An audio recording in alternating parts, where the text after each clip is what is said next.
Le train vient d'arriver. Quelle heure est-il? Bientôt 2 heures. Il fait déjà clair. Déjà?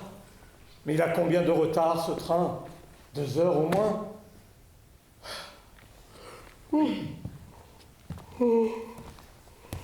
Oh, j'ai bonne mine. Quel idiot. Je viens ici pour aller le chercher à la gare et je m'endors. Je m'assieds et je m'endors. C'est bien embêtant. Pourquoi tu ne m'as pas réveillé? Je vous croyais parti? Oh, ça y est. Je crois qu'ils arrivent. Mais non. Il y a les bagages à chercher et tout ça. Lyubov Andrievna a passé 5 ans à l'étranger. Je ne sais pas ce qu'elle est devenue. C'était une bonne personne. Facile à vivre. Simple. Je me souviens, j'étais jeune. J'avais peut-être 15 ans. Mon pauvre père. Il avait une boutique ici, près du village. M'envoyait un coup de poing. Je me mis à saigner du nez. Nous étions venus ici, tous les deux, dans la cour. Pourquoi? Je ne sais pas. Il était un peu saoul, je m'en souviens comme si c'était hier. Lyubov Andrievna était si jeune, si mince. Elle m'a mené ici, au lavabo, dans la chambre d'enfant. Ne pleure pas, petit moujik, elle disait. Ce sera guéri pour ton mariage. Petit moujik. Oui, c'est vrai, mon père était un moujik. Et moi, regarde, une veste blanche, des souliers marrons, on dirait un cochon dans un salon de thé. La seule chose, oui, j'ai de l'argent, des tas d'argent. Mais si tu grattes un peu, si tu réfléchis bien, moujik je suis, moujik je reste. J'ai voulu lire ce livre. Je n'y ai rien compris. Je lisais et je dormais. Les chiens n'ont pas dormi de la nuit. Ils sentent l'arrivée des maîtres. Mais qu'est-ce qui ne va pas, Douniacha? J'ai les mains qui tremblent. Je vais me trouver mal. Mais tu es trop délicate, Douniacha. Tu t'habilles comme une jeune dame. Regarde-moi cette coiffure. Tu as tort. Chacun doit rester à sa place. Voilà, le jardinier les envoie pour placer dans la salle à manger.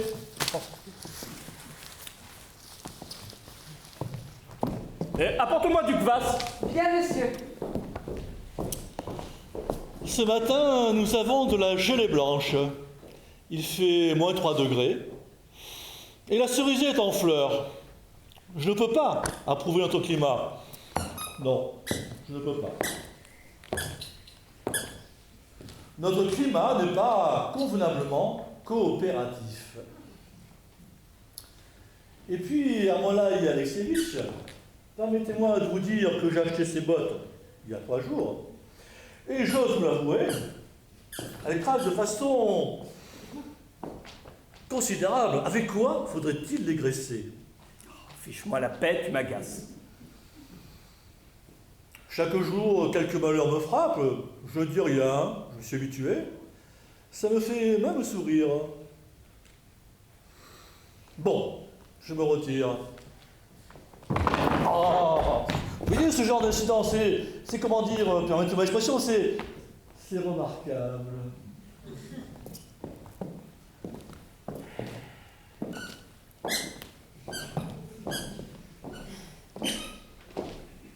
Et moi, je dois vous avouer, Armolai Alexeyevitch, qu'Epirodov m'a demandé en mariage. Ah. Et franchement, je ne sais pas. C'est un homme bien tranquille, mais quelquefois, quand il se met à parler, on n'y comprend rien.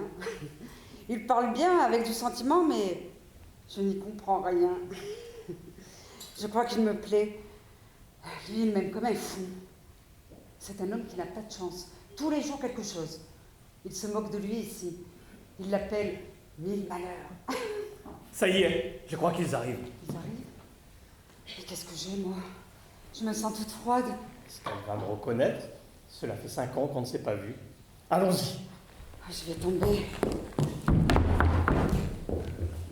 Ничего себе! Это ужасно! Что это книга? Молодец! И стакан, и лампа, негодяи!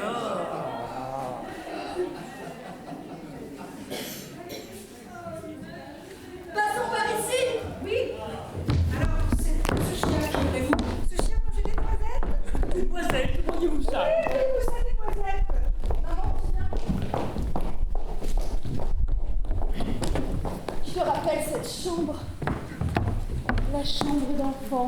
Oh, il fait un froid. Je les mains gelées. Oh, vos chambres, la blanche et la violette, petite maman, sont restées les mêmes. La chambre d'enfant. Ma chambre, mon adorable chambre. Je dormais ici quand j'étais petite fille et maintenant, je me sens comme une petite fille. Oh.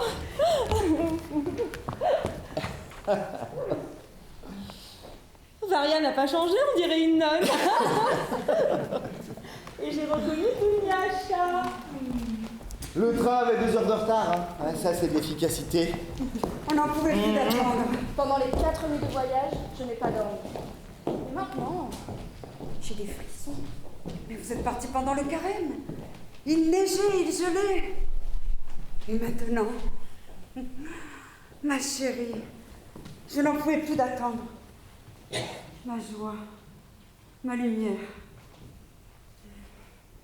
Il faut que je vous dise quelque chose tout de suite. Je ne peux plus attendre. Encore? Après la semaine sainte, et puis Rodolphe le comptable m'a demandé en mariage. Tu parles toujours de la même chose. Je ne sais pas quoi penser. Il m'aime. Il m'aime si fort. Ma chambre d'enfant. Comme si je n'étais jamais partie. Demain matin, je me lèverai et je courrai dans le jardin. Oh, je suis épuisée. Je n'ai pas dormi du voyage.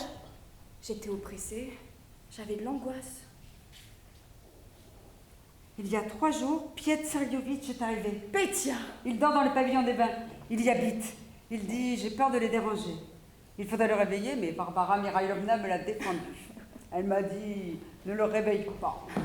Dunyasha, du café, vite. Petite maman veut du café, tout de suite. Oh bon, Dieu merci, vous êtes là. Tu es de retour à la maison. Oh ma chérie, de retour, ma beauté, de retour. Ce que j'ai pu endurer, J'imagine. je suis partie avant Pâques. Il faisait froid. Charlotte a parlé pendant tout le voyage et fait ses tours. Pourquoi m'as-tu infligé Charlotte?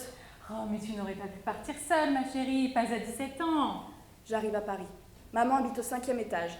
Je trouve des Français, des dames, un vieux prêtre avec un livre. C'était plein de fumée. C'était sinistre.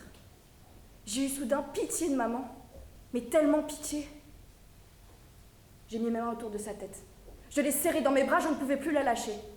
Plus tard, elle m'a caressée, elle a pleuré. Oh, ne me dis plus rien. Sa villa près de Menton, elle l'a déjà vendue. Il ne lui restait plus un copec.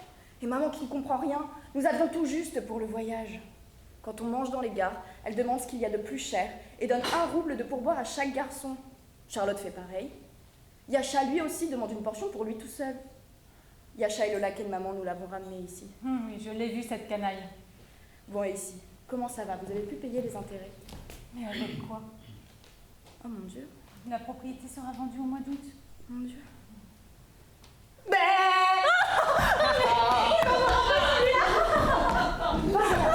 Il t'a demandé en mariage? Oh, Mais pourquoi vous n'en parlez pas? Qu'est-ce que vous attendez? ça ne mènera jamais à rien, je crois. Il a tellement de travail et peu de temps pour moi. C'est à peine s'il me remarque. Oh, adieu, va. Ça m'est même pénible de le voir. Tout le monde me parle de notre mariage. Tout le monde me félicite. Et pourtant, il n'y a rien. C'est tout juste comme un rêve. Oh, mais tu as une broche. On dirait une abeille. Oui, maman me l'a acheté. Je suis montée en ballon à Paris. Oh, ma beauté de retour, ma chérie de retour. Toute la journée, moi, ma chérie, je m'occupe de la maison et je rêve. Si seulement on pouvait te marier à un homme riche, je serais tranquille. Je pourrais partir faire mon pèlerinage, aller à Kiev, puis à Moscou, puis dans tous les autres lieux saints. Marcher encore, marcher. Béatitude. Les oiseaux chantent dans le jardin. Quelle heure est-il? Bientôt 3 heures. Il est temps de te coucher.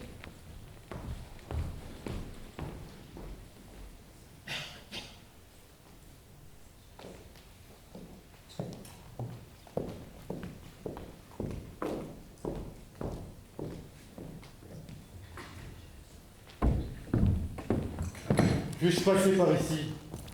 Yasha, on ne vous reconnaîtrait pas. Que vous avez changé à l'étranger. Qui êtes-vous? Je suis Dunyasha, la fille de Fédor Kozodoyev. Vous ne vous rappelez plus? Petit cornichon.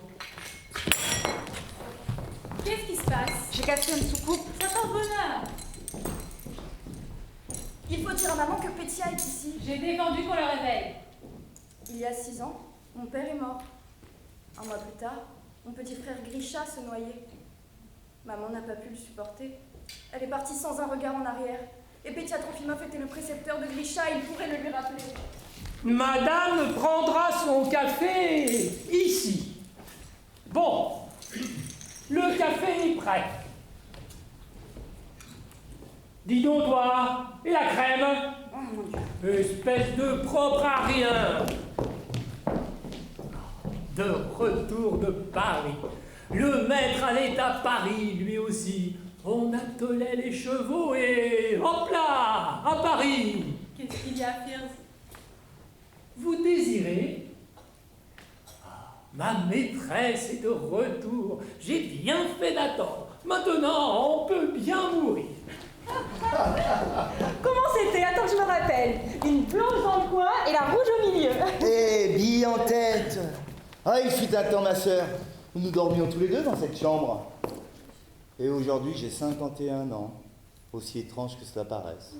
Eh oui, le temps passe. Pardon? Je dis que le temps passe. Il y a ici une odeur de patchouli. Je vais me coucher. Bonne nuit, maman. Oh, ma chérie. Tu es heureuse d'être à la maison, je ne peux pas y croire. Bonne nuit, mon oncle. Que Dieu te garde. Comme tu ressembles à ta mère.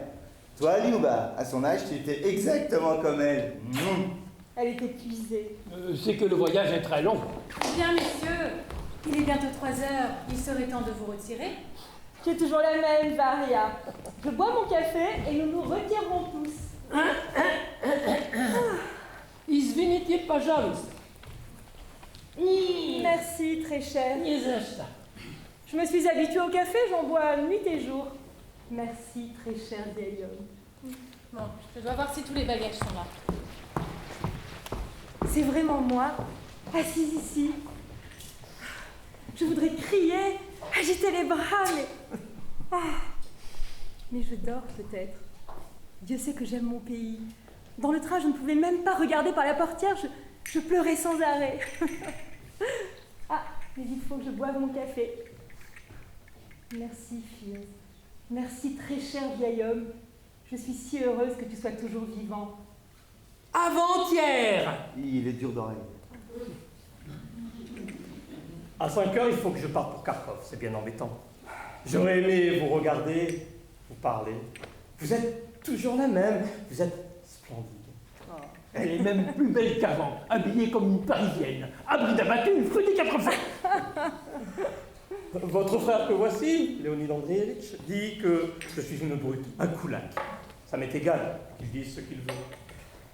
Tout ce que je vous demande, c'est que vous me fassiez confiance comme vous l'avez toujours fait. Et que vos yeux extraordinaires, si émouvants, me regardent comme autrefois. Bonté divine. Mon père était le cerf de votre grand-père et de votre père, mais vous avez tant fait pour moi que j'ai tout oublié. Je vous aime comme ma propre famille. Non, bien plus que cela. Ah, je ne peux pas rester immobile, je ne peux pas. Cette joie, je n'y survivrai pas. Oh oui, moquez-vous, je suis idiote. Oh, ma petite armoire. Ma petite table. Nounou est morte pendant ton absence. Oui, que Dieu ait son âme, on me l'a écrit. Anastasie est mort, lui aussi. Et Petrouchka Kossoy m'a quitté. Il travaille au commissariat et habite en ville. Ma fille Datchanka vous envoie ses amitiés. J'aurais aimé vous dire quelque chose de très gai, de très agréable, mais il faut que je m'en aille. Nous n'avons pas le temps de nous parler. Bon, juste 2 ou 3 mots. Vous savez que votre propriété va être mise en vente à cause de vos dettes. La vente est fixée au 22 août. Mais ne vous inquiétez pas, cher ami, dormez tranquille. Il y a un moyen. Voici mon plan. Un peu d'attention. Votre propriété n'est qu'à 20 km de la ville. Le chemin de fer passe juste à côté. Si on lotissait les terrains près de la rivière, et si on louait les villas à des esquivants, cela vous rapporterait au moins 25 000 roubles par an. Pardonnez-moi, mais quelle absurdité. Je ne vous comprends pas très bien. Les locataires vous donneront au minimum 25 roubles l'hectare. Si vous l'annoncez dès maintenant, je vous garantis qu'à l'automne, il ne vous restera plus aucun lot. Tout sera loué. Autrement dit, je vous félicite. Vous êtes sauvés. L'emplacement est merveilleux, la rivière est profonde. La seule chose, bien sûr, il faudra nettoyer, arranger un peu, démolir par exemple les vieux bâtiments, cette maison qui ne vaut plus rien, abattre la vieille cerisette. Excusez-moi mon cher, mais vous n'y comprenez vraiment rien. La seule chose intéressante, voire remarquable dans la région, c'est notre cerisier. Mais elle n'a que ces dimensions de remarquable. Elle nous donne des cerises qu'un an sur 2. Personne ne sait qu'en faire. Personne ne les achète. Elle est même mentionnée dans l'encyclopédie. En tout cas, si nous ne trouvons pas de solution, le 22 août, votre propriété et votre cerisier seront vendus aux enchères. Réfléchissez bien, il n'y a pas d'autre moyen, je vous le jure. Non et non. Dans le temps, il y a 40, 50 ans, la cerise, on la faisait sécher, mariner, on en faisait des conserves, de la confiture, et il y avait... Tais-toi, il y avait les cerises sèches. On en envoyait de pleines charrettes à Moscou, à Kharkov. Ça faisait beaucoup d'argent. Les cerises séchées étaient douces, juteuses, bien sucrées, parfumées. Ah, et ils avaient une recette. Et où est-elle maintenant, cette recette? Oubliée, personne ne s'en souvient. Et Paris, c'était comment? Vous avez mangé des grenouilles? J'ai mangé des crocodiles. Voyez-vous ça? Avant, à la campagne, il y avait les maîtres et les mouchiques. Aujourd'hui, tout à coup, il y a les estivants. Toutes les villes, même les petites, sont entourées par des maisons de campagne. Et on peut dire que d'ici 20 ans, l'estivant va se multiplier dans des proportions extraordinaires. Pour le moment, il reste sur sa terrasse et boit son thé. Mais il se peut qu'un jour, il décide de cultiver son bout de terrain.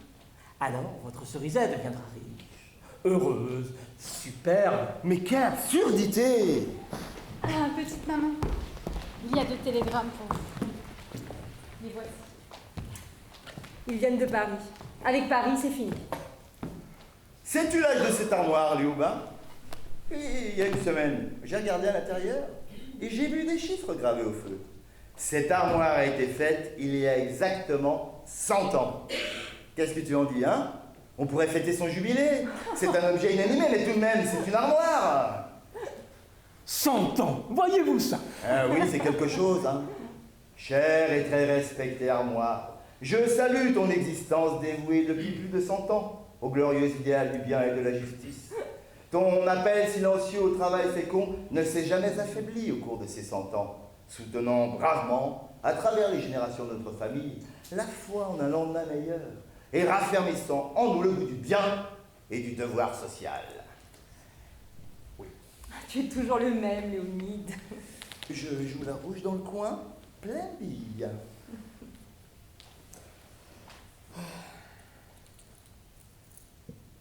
Bon, c'est l'heure. Madame, vous prendrez peut-être vos pilules? Ma chère amie, il ne faut pas prendre de médicaments, ils ne font ni bien ni mal. Donnez-les-moi. Et voilà. Mais vous êtes fou! Quel goinfre! Ce monsieur est venu nous voir juste avant Pâques et il a avalé à lui tout seul un demi-seau de cornichons.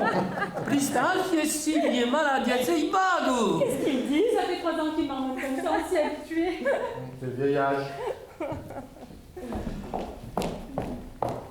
Ah, mademoiselle Charlotte, je n'ai pas eu l'occasion de vous saluer. Oh non! Si on vous donne la main, vous voulez le coude et puis après l'épaule. C'est bien mon jour, hein? S'il vous plaît, Charlotte, montrez-nous un tour. Oh oui, Charlotte, un tour. À quoi bon? Moi, je désire dormir.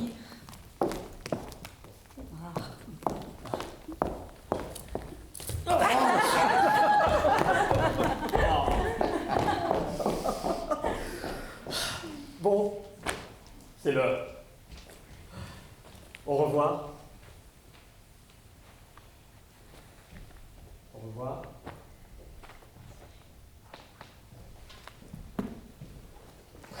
Mon ami. Oh, aucune envie de partir.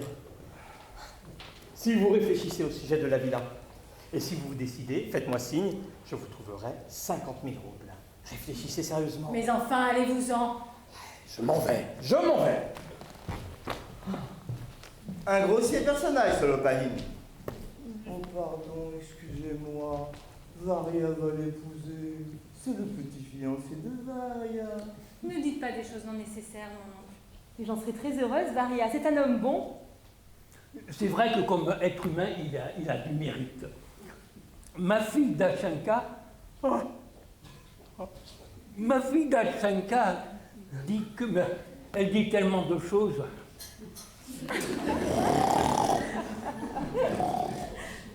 Oh oh. Oh oh. Quoi qu'il en soit, dame très respectée, pouvez-vous me prêter 180 roubles? J'en ai besoin demain matin pour les intérêts de mon hypothèque. Mais il n'y a pas d'argent. Pas du tout. C'est vrai, je n'ai rien. Mais on en trouvera bien. Je ne perds jamais l'espoir. Je me dis que tout est fichu et tout d'un coup, un chemin de fer traverse mes terres et on me donne de l'argent. Il peut toujours arriver quelque chose. Si ce n'est pas aujourd'hui, demain, ma fille Dachenka gagnera peut-être un billet. Elle a pris un billet. Bon, eh bien, je crois que le café est fini. Nous allons nous reposer. Oh, monsieur, vous avez encore mis le pantalon qu'il ne faut pas. Comment je dois m'y prendre avec vous? Chut, Agnador. Oh, le soleil s'est levé. Il ne fait pas froid du tout. Regardez, petite maman. Les beaux arbres. Cette terre. Et les étourneaux qui chantent. Le jardin est tout blanc.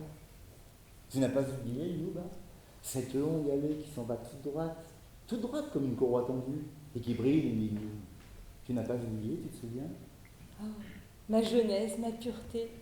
Je dormais dans cette chambre et d'ici je regardais le jardin. Le bonheur se réveillait avec moi chaque matin et c'était tout comme aujourd'hui. Blanc, tout blanc. Oh, mon jardin.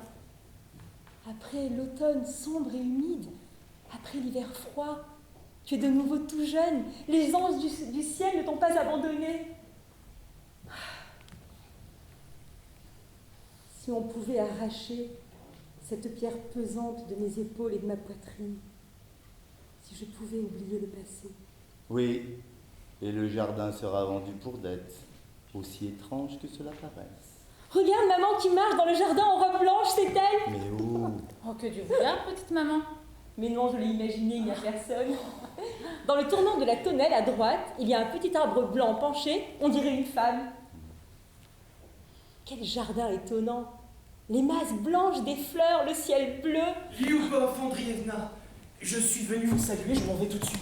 On m'avait donné l'ordre d'attendre jusqu'au matin, mais j'étais trop impatient. C'est Petia Trofimov. Petia Trofimov, j'ai été le précepteur de votre fils, Grisha. J'ai tellement changé.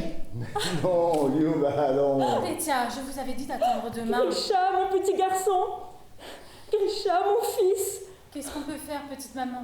C'est la volonté de Dieu. Allons, allons. Mon petit garçon noyé. Pourquoi, mon ami, pourquoi? Oh, je parle si fort, je fais tout ce bruit.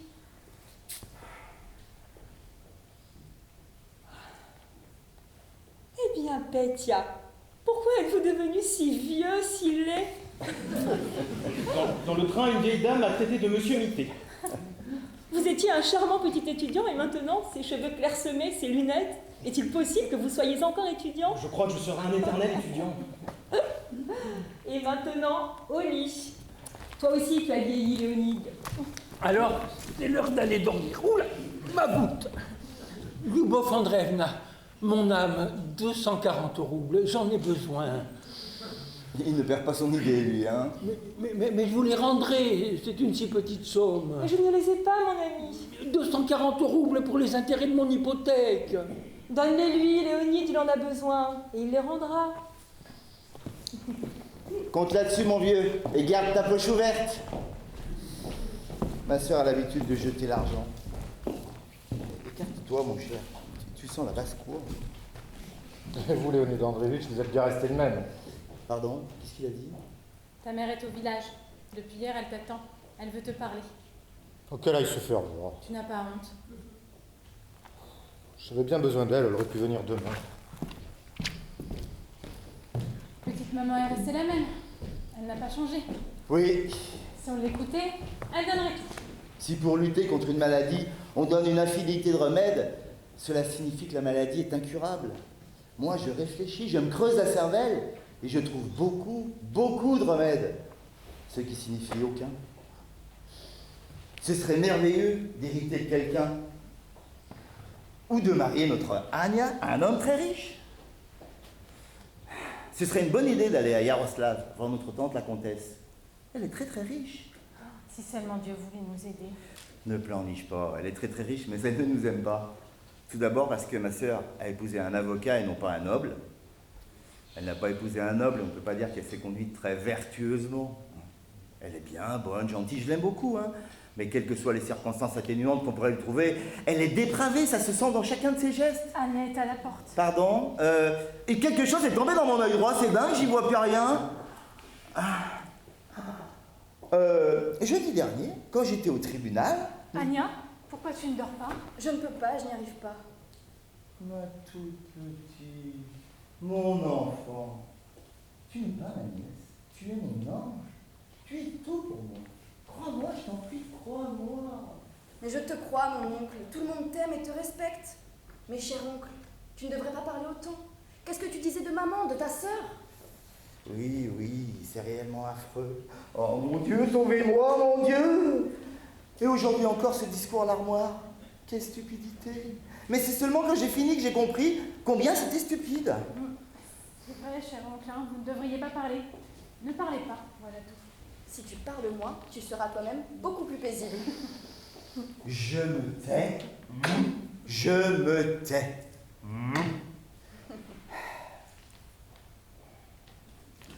Juste un petit mot. Mais c'est pour notre affaire. Jeudi dernier, j'étais au tribunal de district et nous étions tout un groupe. Et nous avons parlé de ceci, de cela. Enfin bon. Il semble qu'il serait possible d'obtenir un emprunt de la banque en signant des traites pour payer les intérêts. Oh, si seulement Dieu nous aidait. J'y retournerai mardi et j'en reparlerai. Mais ne pleurniche pas. Ta mère parlera à l'Opaïne, qui naturellement ne dira pas non. Et toi, dès que tu seras reposé, tu iras à Yaroslav voir la tante. Elle est riche. Ainsi, nous agirons de trois côtés. Notre affaire est dans le sac. J'en suis sûr, nous paierons les intérêts. Je le jure sur mon honneur. Je le jure sur tout ce que tu veux. La propriété ne sera pas vendue. Je le jure sur mon bonheur. Voici ma main. Traite-moi d'homme pourri, d'homme malhonnête, si je permets cette vente aux enchères. Je le jure sur mon être tout entier. Tu es si bon, mon oncle, et si intelligent.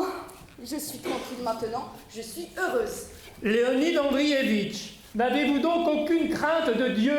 Quand est-ce que vous irez vous coucher? Je viens tout de suite. Va-t'en, Firz, je me déshabillerai bien tout seul. Et maintenant, les enfants, au dodo. Demain les détails, et maintenant au lit. Je suis un homme des années 80. C'est une époque dont on ne dit pas souvent du bien. Mais laissez-moi vous dire que dans ma vie, j'ai eu beaucoup d'ennuis à cause de mes convictions. Pas étonnant que les moujiks m'aiment. Les moujiks, il faut les connaître. Il faut comprendre comment... Oh, mon oncle. Léonid Andrievitch.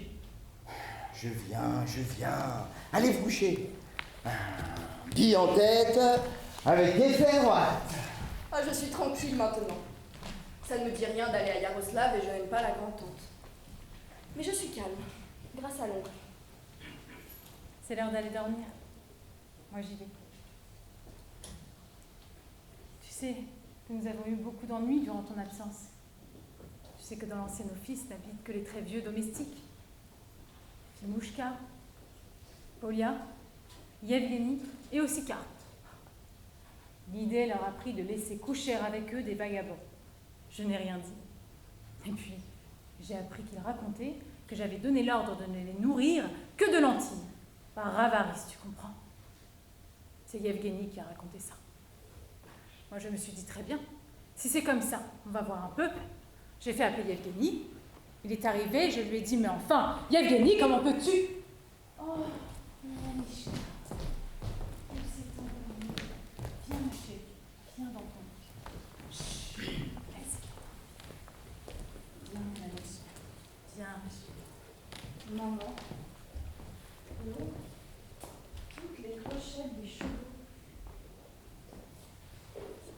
mon soleil, mon printemps.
Que m'importe le bruit du monde, les amis, les ennemis.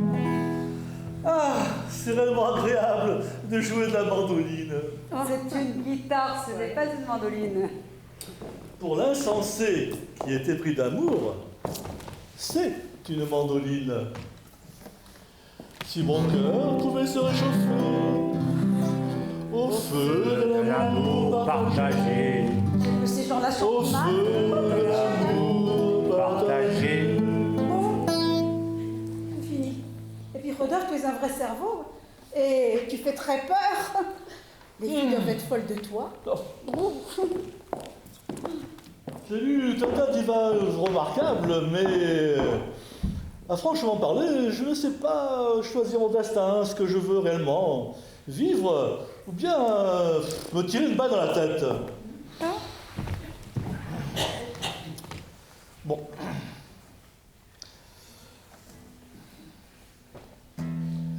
Dunyasha, je voudrais vous parler.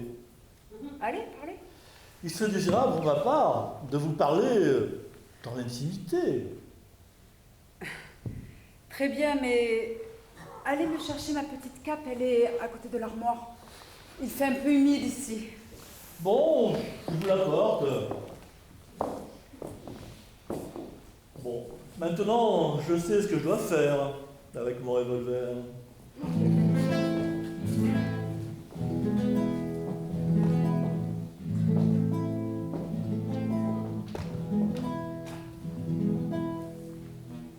Mille malheurs, juste entre vous et moi, il est idiot. Que Dieu fasse qu'il ne se tue pas. Je suis devenue si anxieuse, je m'inquiète tout le temps. Je n'étais qu'une petite fille lorsque mes maîtres m'ont prise et je n'ai plus l'habitude de la vie ordinaire. Et regardez mes mains. Elles sont blanches, blanches comme celles d'une jeune dame. Je suis devenue tendre, délicate, raffinée. J'ai peur de tout. C'est effrayant. Mon petit cornichon.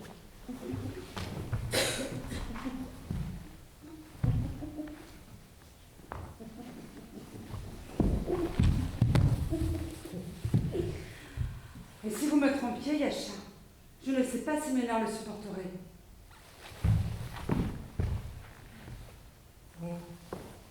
Les filles doivent bien se tenir, c'est sûr. Ce que je déteste le plus chez une fille, c'est quand elle se conduit mal. Je vous aime à la folie. Vous êtes si instruit. On peut parler de tout avec vous. Oui, moi je pense qu'une fille qui aime quelqu'un, c'est qu'elle est immorale. Quel plaisir de fumer un cigare dans l'air frais. Quelqu'un vient. Ce sont les mecs. Entrez à la maison comme si vous veniez de prendre un bain. Prenez ce sentier, sinon si vous les rencontriez, pensez que j'avais rendez-vous avec vous. Je ne supporte pas ça.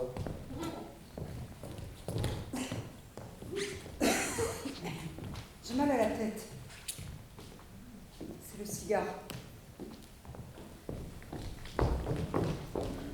Il faut prendre une vraie décision, c'est urgent. La question est simple. Acceptez-vous de lotir votre terrain ou non? Répondez par un seul mot. Oui ou non, juste un mot. Qui fume des cigares aussi dégoûtants par ici? Depuis qu'ils ont construit un chemin de fer, c'est très pratique. On est allé en ville, on y a déjeuné. La rouge au milieu. Je crois que je vais rentrer faire une petite partie de billard. Tu as tout le temps. Juste un mot. Mais donnez-moi une réponse. Hier, il y avait beaucoup d'argent. Et aujourd'hui, si peu. La pauvre Varia à la cuisine nourrit tout le monde avec de la soupe au lait. Les domestiques n'ont de temps que des lentilles. Et moi, je gaspille sans même y penser. Allons, elles sont tombées. Arrêtez, je vais les ramasser. Vous serez gentil, Yacha. Pourquoi suis-je allée à ce déjeuner, votre sale restaurant, avec ces nappes qui sentaient le savon, cette musique? Pourquoi tant boire, Léonide? Tant manger, tant parler? Au restaurant, tu as encore trop parlé, à tort et à travers. Et de quoi? La décadence, les années 70. Parler de décadence à des garçons de restaurant. Oui, je suis incorrigible, c'est évident. Mais qu'est-ce que tu as toujours rôdé dans nos jambes, toi? Je ne peux pas entendre votre voix sans rire. Ce sera lui ou moi. Allez-vous-en, Yacha. Tout de suite. Je m'en vais. Tout de suite. C'est ce Richard de Deriganov qui a l'intention d'acheter votre propriété. On dit qu'il va venir à la vente en personne. Comment le savez-vous? On le raconte en ville. Mais la tante du Yaroslav a promis d'en envoyer. Mais combien et quand, on n'en sait rien. Mais elle vous enverra combien? 100 000? 200 000? 10 ou 15 000. Et encore, il faudra dire grand merci.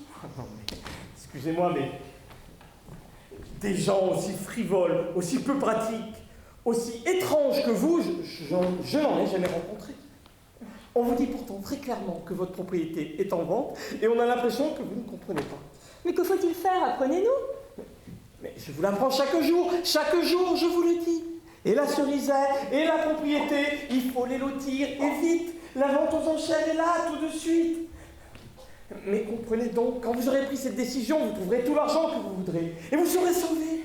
Des villas, des estivants. Excusez-moi, mais tout cela est tellement vulgaire. Je suis absolument de ton avis. Je crois que je vais éclater en sanglots, crier ou m'évanouir. Je n'en peux plus. Vous m'avez complètement vidé. Vous n'êtes qu'une vieille mémé. Pardon? Une vieille mémé.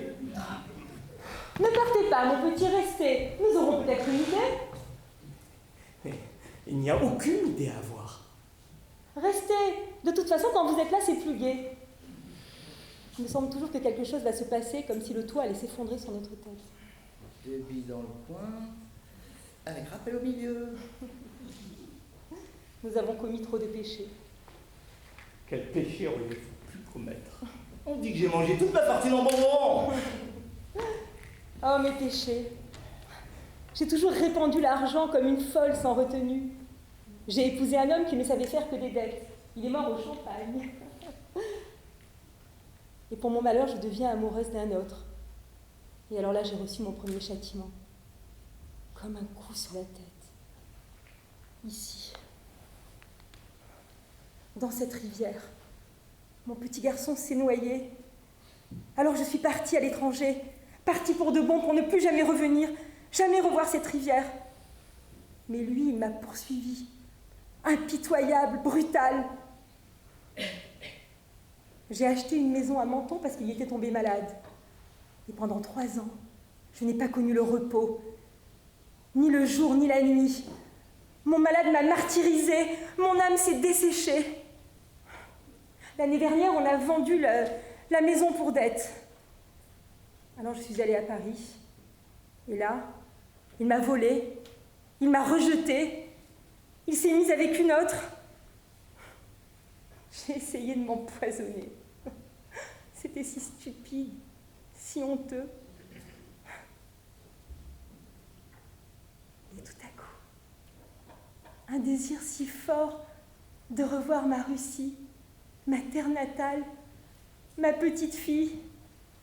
Oh mon Dieu, pardonnez mes péchés, ne me châtiez plus.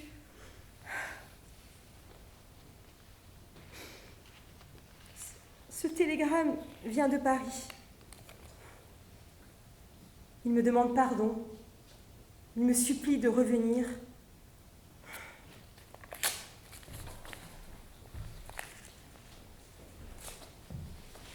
Oh, on dirait de la musique. Mais souviens-toi, c'est notre fameux orchestre juif. 4 violons, un cymbalum et une contrebasse. Et un piano. Et un piano. On pourrait leur demander de venir un soir pour faire une fête. Ouais. Je n'entends rien.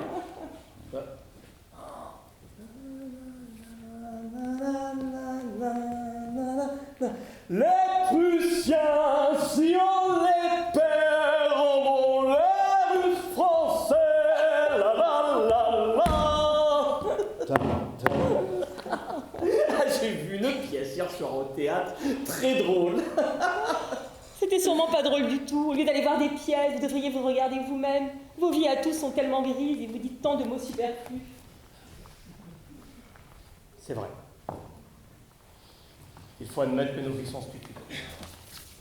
Mon père était un moujik, un idiot qui ne comprenait rien à rien. Et moi, je suis comme lui, une tête bornée, un idiot.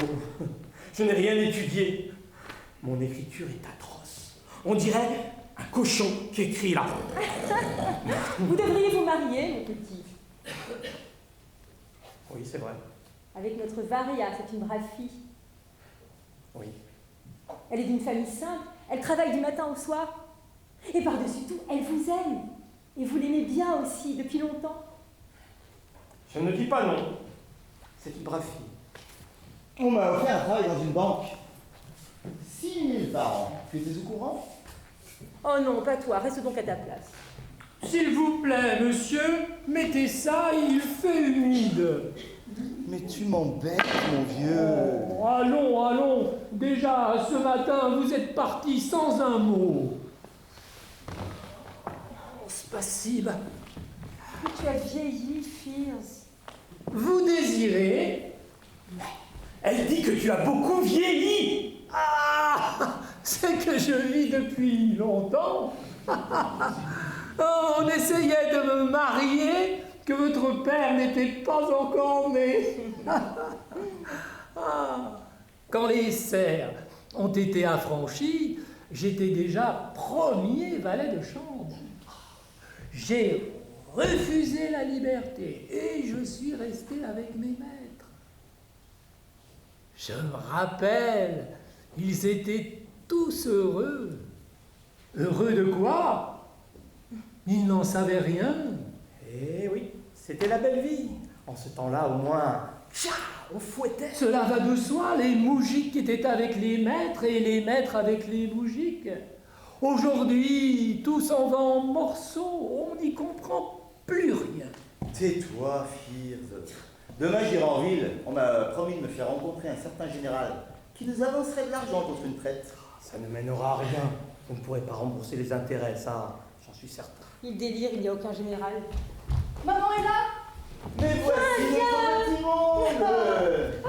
Mes chéris, si vous saviez comme je vous aime toutes les deux, asseyez-vous auprès de moi. Oui, comme ça. Notre éternel étudiant est toujours entouré de demoiselles. Ça ne vous regarde pas? Il frise la cinquantaine et il est toujours étudiant. Arrêtez vos blagues idiotes. Ah, pourquoi te fâcher, petit phénomène? Fichez-moi la paix. Permettez-moi de vous demander, que pensez-vous de moi? Ce que je pense de vous, je vais vous le dire. Vous êtes un homme riche. Bientôt, vous serez millionnaire. Si pour le mouvement de la matière, une bête de proie qui dévore tout sur son passage est nécessaire, alors vous êtes nécessaire. Pétia, parlez-nous plutôt des planètes. Oh non, reprenons notre conversation d'hier. De quoi parlions-nous? De la fierté de l'homme. Hier, nous avons parlé longtemps, mais sans conclusion. Dans un homme fier, à vous entendre, il y a quelque chose de mystique. De votre point de vue, vous avez certainement raison. Mais si on réfléchit simplement, sans subtilité, qu'est-ce que c'est que cette fierté? Qu'est-ce que ça veut dire? L'homme, physiologiquement, n'est pas très bien équipé. Et dans l'immense majorité des cas, il est brutal, sans intelligence et profondément malheureux. Nous devons cesser de nous admirer et travailler. Un point, c'est tout. Nous mourrons de toute manière. Qui sait? Et qu'est-ce que ça veut dire, mourir? Peut-être l'être humain possède-t-il une centaine de sens, et en mourant, il n'en perd que 5, les 5 que nous connaissons, et les 95 autres restent vivants. Que vous êtes intelligent, Pétia. Ah, c'est fou. L'humanité marche en avant. Elle perfectionne ses forces. Tout ce qui pour elle est aujourd'hui inaccessible, un jour sera tout proche et clair. Seulement voilà, il faut travailler, il faut aider de toutes nos forces ceux qui cherchent la vérité. Chez nous, en Russie, à l'heure actuelle, il n'y a pas beaucoup de gens qui travaillent. La plus grande partie de l'intelligentsia que je connais ne cherche rien, ne fait rien, elle est inapte à tout travail. Ils se proclament intelligentsia, mais leurs domestiques, ils les tutoient, les paysans, ils les traitent comme des bêtes. Ils étudient mal, ils ne lisent rien de sérieux, ils ne font absolument rien. La science, ils ne font qu'en parler. L'art, ils n'y comprennent pas grand-chose. Ils ont tous des mines graves, avec des visages sévères. Ils ne parlent que de questions primordiales, ils philosophent. Et pendant ce temps, sous leurs yeux, les ouvriers mangent une nourriture infecte. Ils dorment à 30 ou 40 dans une pièce avec des punaises partout. Ça pue, c'est humide, quelle meurt primitive. Bien évidemment, toutes ces bonnes paroles ne servent qu'à nous aveugler, nous et les autres. Où sont les crèches dont on en parle tant? Où sont les bibliothèques? On en parle dans les livres, mais en réalité, elles n'existent pas. Il ne nous reste que notre crasse, notre vulgarité, notre asiatisme. J'ai peur de toutes ces physionomies graves. J'ai peur de toutes ces conversations sérieuses. Nous ferions mieux de nous taire. Vous savez, je me lève tous les jours à 5 heures du matin. Je travaille du matin jusqu'au soir, toujours à manier de l'argent, le mien et celui des autres. Et je vois comment sont les gens qui m'entourent. Il suffit d'entreprendre quelque chose pour voir combien sont rares les gens corrects et honnêtes. Parfois, quand je ne peux pas dormir, je me dis, Dieu, tu nous as donné d'immenses forêts, des champs illimités, les horizons les plus profonds. Nous qui vivons ici, nous devrions être des géants. Des géants, pour quoi faire? Ils ne sont bons que dans les contes de fées, autrement ils font peur. Et puis Rodolphe qui passe. Et puis Rodolphe qui passe. Mesdames et messieurs, le soleil s'est couché. Oui. Ô nature merveilleuse, tu brilles d'une lumière belle, éternelle et indépendante. Toi que nous appelons notre mère, tu réunis en toi l'existence et la mort. Tu donnes la vie et tu la détruis. Encore, mon oncle. Vous feriez mieux de jouer la rouge d'abord, bille au centre. Je ne dis plus rien, je ne dis plus rien. Qu'est-ce que c'est? Je ne sais pas. Peut-être une belle qui s'est détachée dans la mine, mais très loin d'ici. Moi, une espèce d'oiseau, un genre de héron. Oui. J'ai eu peur. Mon cœur bat très fort. C'est désagréable, je ne sais pas pourquoi. Avant la calamité, c'était la même chose. Le hibou ululait et le samovar bourdonnait. Ça n'arrêtait pas. Mais avant quelle calamité? La liberté. Vous savez, mes amis, qu'il se fait tard et qu'il faut rentrer. Tu as des larmes dans les yeux. Qu'est-ce que tu as, ma petite fille? Ce n'est rien, maman. Rien du tout. Bon, eh bien partons, tout le monde, c'est l'heure. Ah, Varia, nous t'avons presque marié. Félicitations.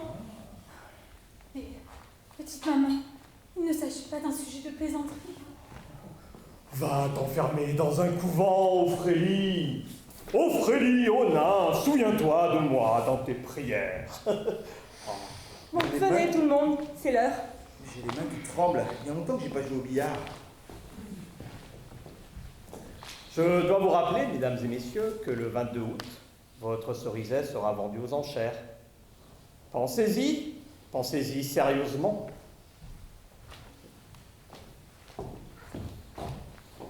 Anya, où es-tu?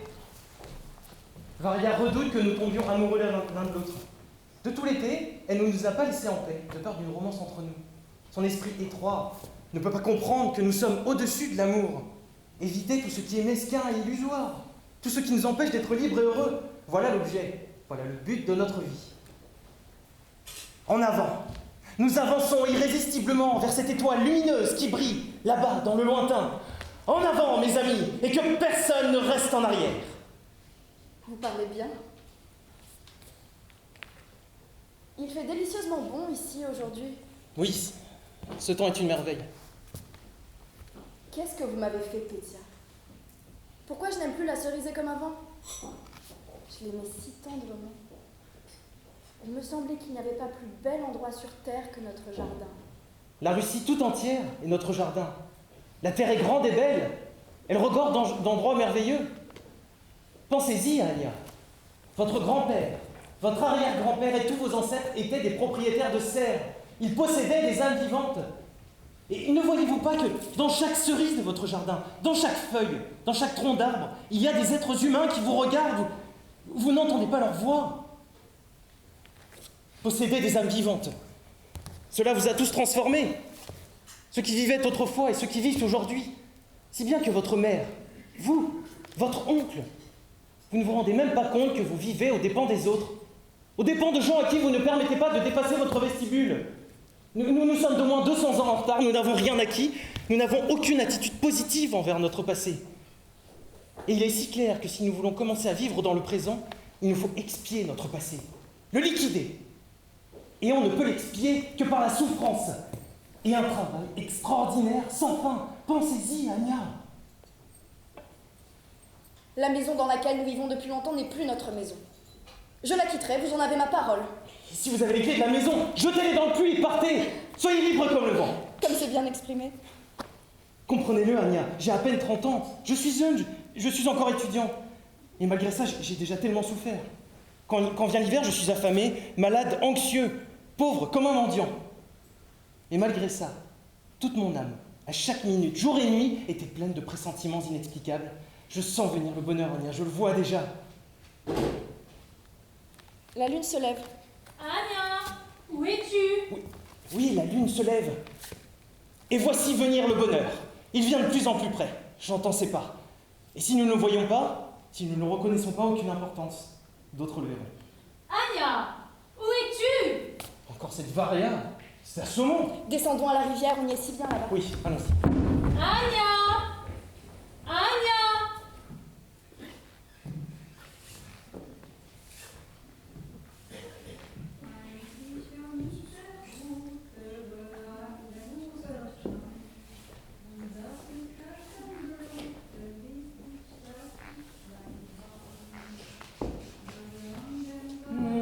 Destino.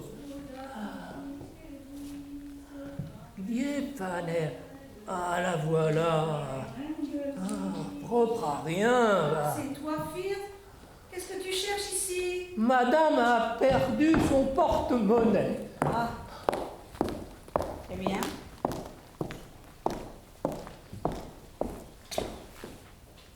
Un éventail. Un gant. Et son parfum. Et un chapeau. Oh.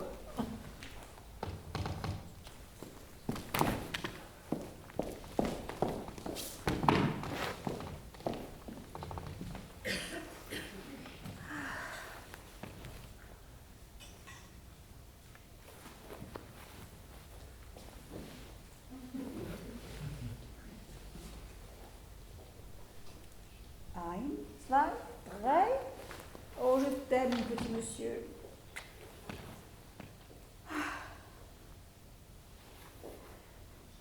Je n'ai pas le vrai passeport, grand-père, et je ne sais pas mon âge. Je crois toujours que je suis une jeune. Quand j'étais petite, papa et maman, ils allaient de foire en foire et ils donnaient des représentations très bonnes. Moi, je faisais le salto mortal et d'autres trucs comme ça, des choses, enfin... Bon, et mes parents sont morts, alors une dame allemande est venue, elle m'a prise avec elle et elle s'est mise à m'éduquer. Bon, j'ai grandi et voilà, je me suis faite gouvernante. Mais qui je suis, qui sont mes parents, je ne sais pas. Et peut-être même ils n'étaient pas mariés, je ne sais pas, je ne sais rien. Rien. Moi, j'avais 25 ans, le fils du diacre et moi, avec Vassili le cuistot, on se promenait comme ça. Et d'un coup, juste là, sur la pierre, un type qui est assis. Un étranger, un inconnu. Moi, je ne sais pas pourquoi, j'ai eu la frousse, je suis parti. Et eux, sans moi, ils lui ont fait la peau. Il avait de l'argent. Weiter. Et après Après alors, voilà le juge qui arrive, il commence leur enquête. Ils les ont pris. Et moi avec. 2 ans. Je suis resté en prison. Après ça, bon, ils m'ont laissé. C'était il y a longtemps. On oublie à force. Il est temps que tu meurs, grand-père. Hein? Et ta biotindab. Et donc alors on s'en revient tous les deux. Et là, un arrêt. Mon oncle, il saute de la charrette, il prend le sac, et dans ce sac, un autre sac. Quelque chose dedans. Broup, broup, ça remue. Broup, broup, ça remue. Broup, broup, ça remue. Viens, où es-tu?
Ah, j'ai trop de tension. J'ai déjà eu 2 attaques et c'est très dur pour moi de danser. Mais enfin, comme on dit, si tu cours dans une meute et que tu ne peux pas aboyer, eh bien, remue la queue. En fait, je suis solide comme un cheval. Feu mon père, un sacré farceur, paix à son âme, disait en parlant de nos ancêtres que la branche des Simeonov-Pitchkik descendait du cheval que Caligula avait intronisé sénateur. Le seul problème, c'est le manque d'argent.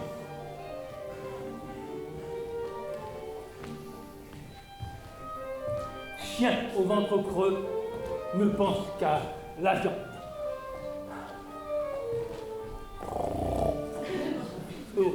Pareil pour moi, je ne pense qu'à l'argent.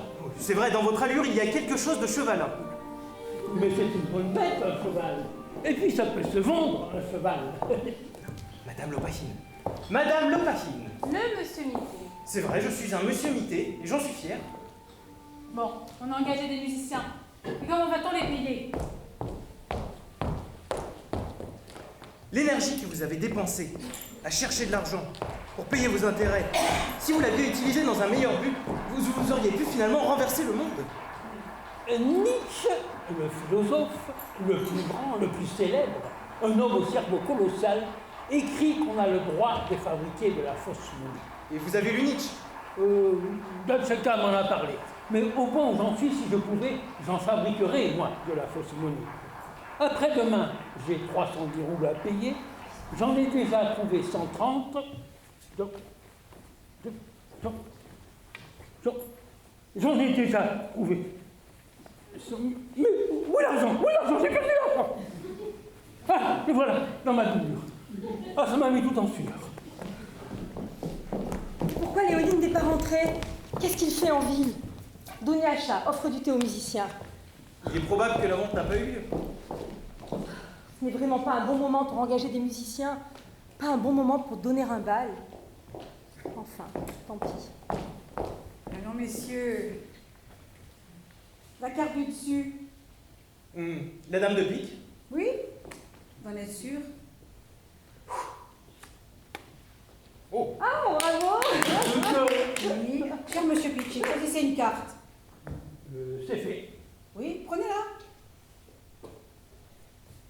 Mettez-la au milieu du paquet. Merci. Bon, à présent, regardez dans votre poche.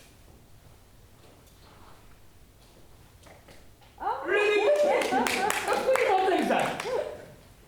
Voyez-vous ça? Voici un magnifique plaid que je désire vendre. N'est-il pas beau? Allons, messieurs. Combien pour ce plaid? Allons, ein, zwei, drei. Et c'est fini.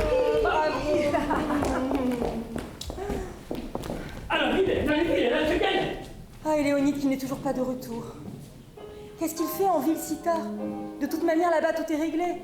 La propriété est vendue ou n'est pas vendue. Pourquoi nous laisser si longtemps sans nouvelles? L'oncle l'aura racheté, j'en suis sûre. Mais bien sûr. La tante lui aura envoyé une procuration pour qu'il achète la propriétaire à son nom. Elle l'aura fait pour Ania. Je suis sûre que Dieu nous aidera. L'oncle va racheter la propriété. La tante a envoyé 15 000 roubles. Cette somme ne servira même pas à payer les intérêts.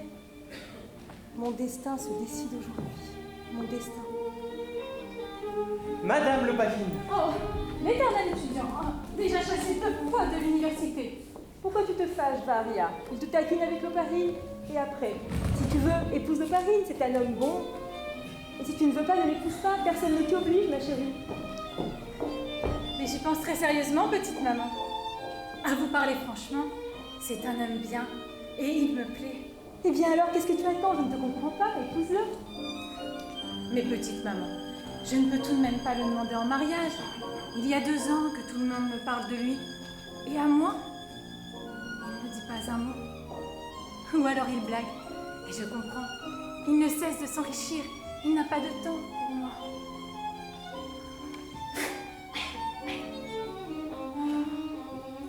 Si j'avais de l'argent, même très peu, même 100 roubles, je laisserais tout tomber. Je partirai très loin et j'irai vivre dans un couvent. Béatitude. Oh, un étudiant devrait être intelligent. Vous avez tellement vieilli, Pétia. Vous êtes devenu si laid. Oh, la seule chose, petite maman, c'est que je ne peux pas vivre sans travailler. À chaque minute qui passe, il faut que je fasse quelque chose. Et puis Rodolphe, il a cassé sa queue de billard. Mais qu'est-ce qu'il fait ici, et puis Rodolphe? Et qui lui a permis de jouer au billard? Oh, je ne comprends pas ces gens. Ne la taquinez pas, Pétia. Vous voyez bien qu'elle est déjà malheureuse. Elle fait tant de zèle. Elle ne devrait pas se mêler de ce qui ne la regarde pas. De tout l'été, elle ne nous a pas laissé en paix, Anya et moi, de peur d'une romance entre nous. En quoi ça la concerne? En plus, je n'y ai même jamais songé.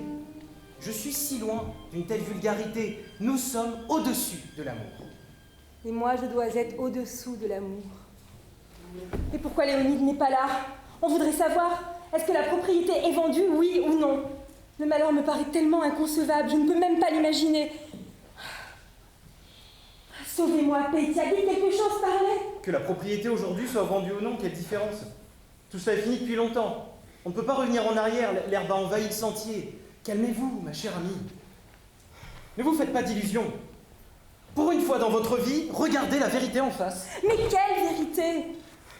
Vous voyez ce qui est vrai et ce qui ne l'est pas? Moi, je ne peux rien voir. On dirait que j'ai perdu la vue. Vous résolvez bravement toutes les questions importantes. Mais dites-moi, mon petit, n'est-ce pas parce que vous êtes jeune et qu'aucune de ces vérités ne vous a jamais fait souffrir? Vous regardez bravement devant vous. Mais n'est-ce pas parce que vous ne voyez, parce que vous n'attendez rien qui vous fasse peur? Parce que la vie est encore cachée à vos jeunes yeux. Vous êtes plus courageux, plus honnête, plus profond que nous. Mais réfléchissez, montrez ne serait-ce que ça de générosité. Je suis née ici. Ici ont vécu mon père, ma mère, mon grand-père. J'aime cette maison. Sans la ceriser, je ne comprends pas ma vie. Et s'il faut la vendre, eh bien qu'on me vende avec elle.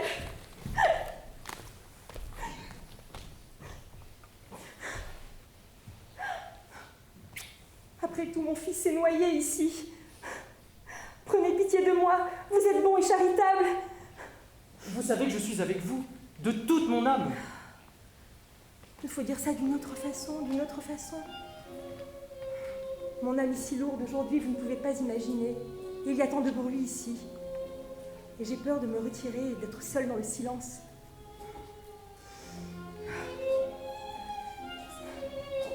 Ne me condamnez pas, Pétia. Je vous aime comme un des miens. Je vous donnerai Anya avec joie, je vous le jure, mais il faut étudier, mon petit, il faut terminer vos études. Vous ne faites rien, le destin vous jette de ci, de là. C'est tellement étrange, n'est-ce pas, non? Et vous devez faire quelque chose pour votre barbe, qu'elle finisse par pousser.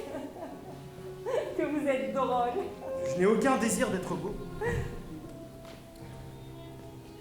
Ce télégramme vient de Paris.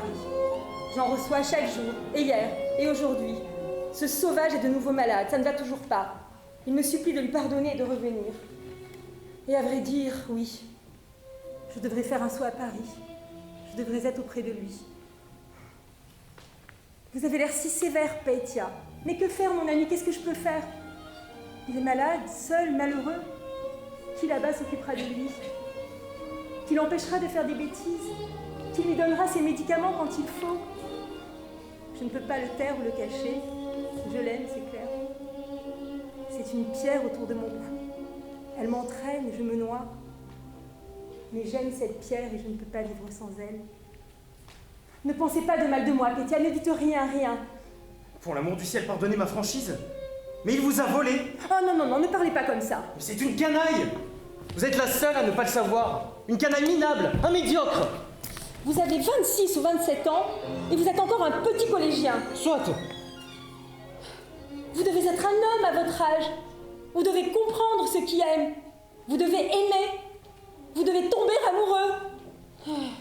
Oui, oui, vous n'avez aucune pureté, vous n'êtes qu'un petit cagot, un avorton ridicule, un monstre. Mais qu'est-ce qu'elle dit?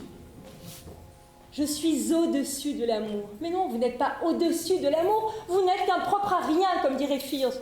Ne pas avoir de maîtresse à votre âge. C'est affreux, mais qu'est-ce qu'elle dit? Je ne peux pas, je m'en vais. Pétia, c'était une blague. Tout est fini entre nous. Pétia. Qu'est-ce qui s'est passé? Pétia est tombée dans les escaliers. Quel bizarre individu ce Pétia. Oh Pétia, je vous demande pardon. Pétia, au cœur trépu, on venait danser.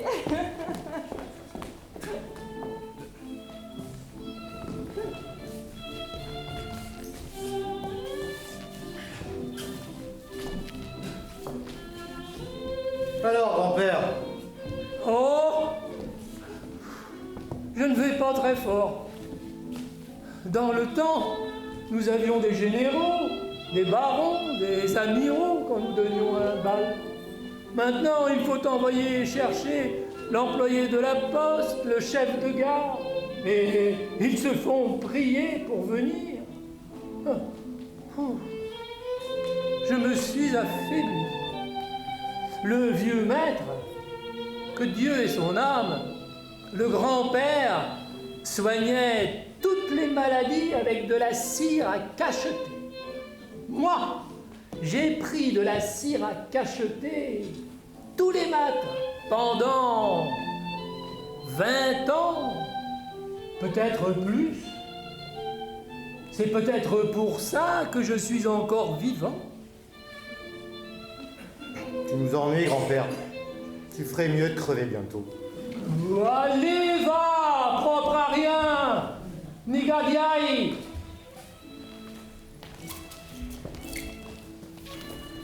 Merci.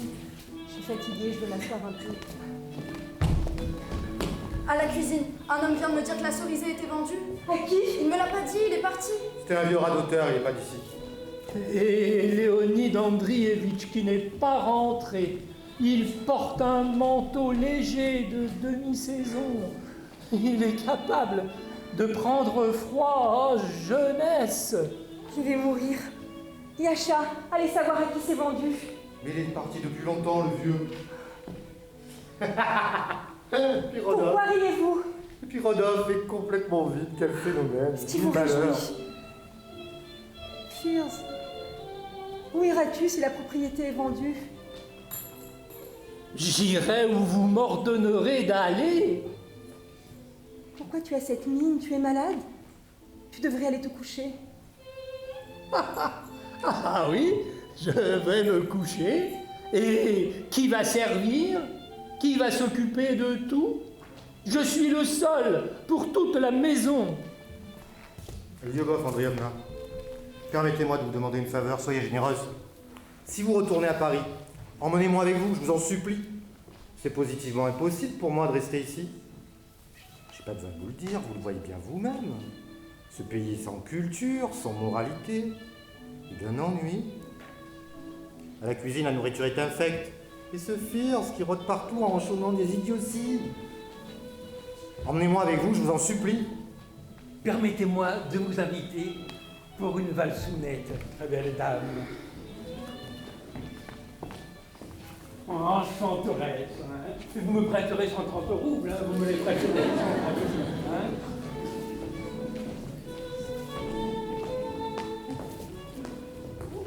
Mademoiselle m'a ordonné de danser. Il y a beaucoup de messieurs ici, et ça manque de dames. Mais la danse me fait tourner la tête, et j'ai le cœur qui bat. Firs Nikolaevitch, l'employé de la poste vient de me dire une chose qui m'a coupé le souffle. Qu'est-ce qu'il t'a dit? Toi, il m'a dit, tu es comme une fleur. De bande d'ignorants. Comme une fleur. Je suis une fille si délicate. J'aime à la folie les mots tendres. Oh, tourne toujours, tu tourneras mal. Dunyasha, vous ne voulez plus me voir, comme si j'étais quelque insecte. Qu'est-ce que vous me voulez? Ma foi, sans le moindre doute, vous avez peut-être raison, mais en y regardant de plus près, permettez-moi d'exprimer ainsi, excusez-moi pour ma franchise, vous m'avez absolument réduit à un état d'esprit. Je connais ma fortune, chaque jour quelques matins me frappent, mais je m'y suis accoutumé depuis longtemps, si bien qu'à présent, je contemple mon sort avec le sourire. Je vous en prie, nous en parlerons plus tard. Maintenant, laissez-moi tranquille. Je rêve. J'ai un malheur chaque jour, permettez-moi d'exprimer ainsi, mais je ne fais qu'en sourire et même qu'en rire. Tu es toujours là, Sémione? Mais quel individu sans respect! Va-t'en d'ici, Dunyasha. Alors d'abord tu joues au billard et tu casses une queue, et puis tu te trimbales dans le salon comme un invité? Exigez ainsi de moi, vous n'en avez pas le droit. Ah mais je n'exige rien. Je dis simplement que la seule chose qui t'intéresse, c'est de te trimballer d'une pièce à l'autre sans jamais toucher à ton travail. Nous avons un comptable, mais qui sait pourquoi faire?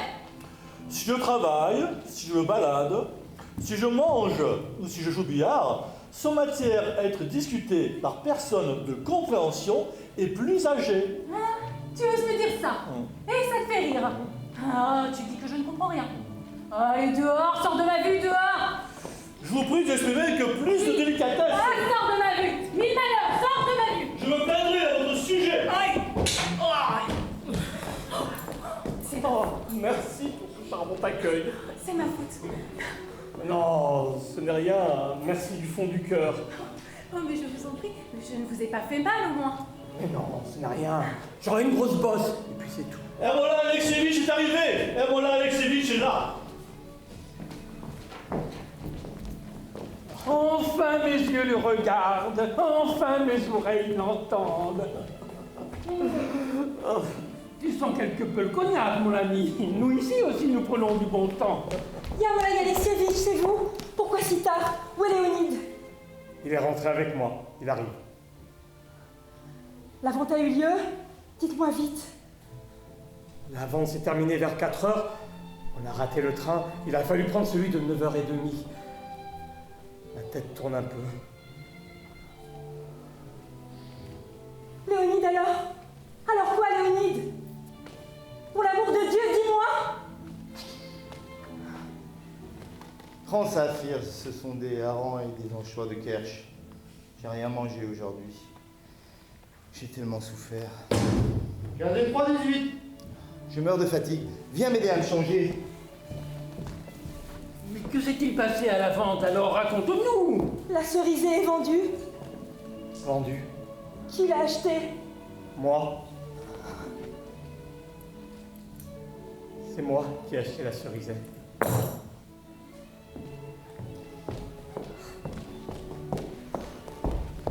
petit instant, mesdames et messieurs. Ma tête tourne. Je ne peux pas parler.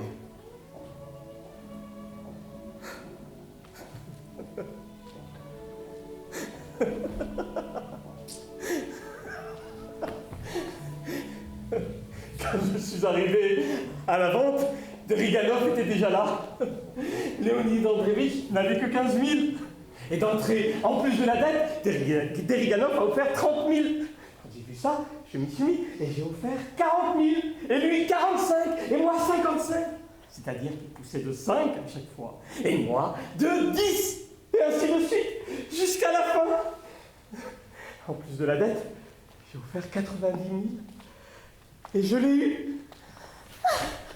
Maintenant, la cerisette est à moi. À moi. À moi. La cerisette est à moi. Oh Dieu de Dieu. Ah, dites-moi que je suis sous, que je suis fou, que je me l'imagine, tout ça. À moi, à moi, à moi, à moi, à moi. À moi, à moi, à moi, à moi. Ne riez pas de moi.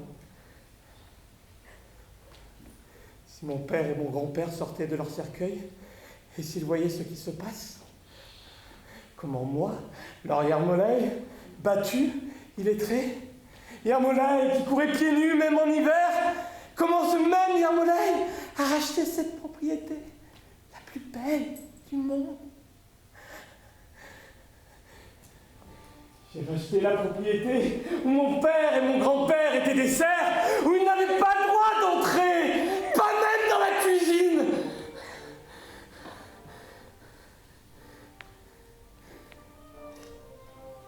Je suis endormi.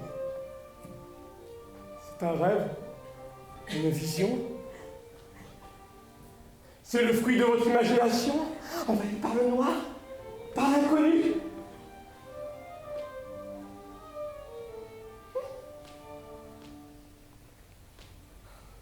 apporter les clés. C'est pour montrer qu'elle n'est plus la maîtresse ici. Ça ne fait rien. Hé, les musiciens! Jouez, je veux vous entendre! Venez voir tout le monde! Venez voir comment hier Mollet l'Oparine va porter la hache dans la cerisière, comment les arbres vont tomber sur la terre! Nous construirons ici des maisons, et nos petits-enfants et nos arrière-petits-enfants vivront une vie nouvelle! Allez, musique!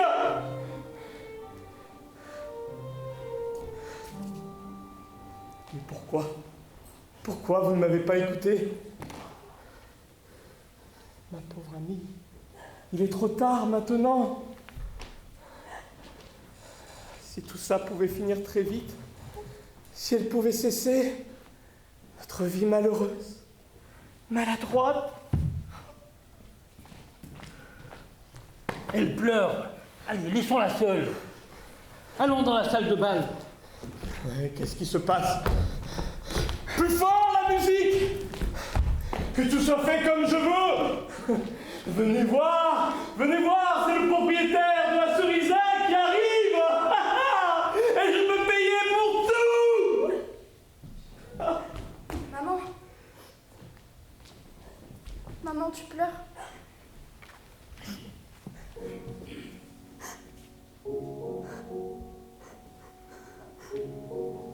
Ma chère, ma douce, ma merveilleuse maman. Je t'aime et je te bénis. La cerisier est vendue, elle est partie, c'est vrai. C'est vrai, mais ne pleure pas.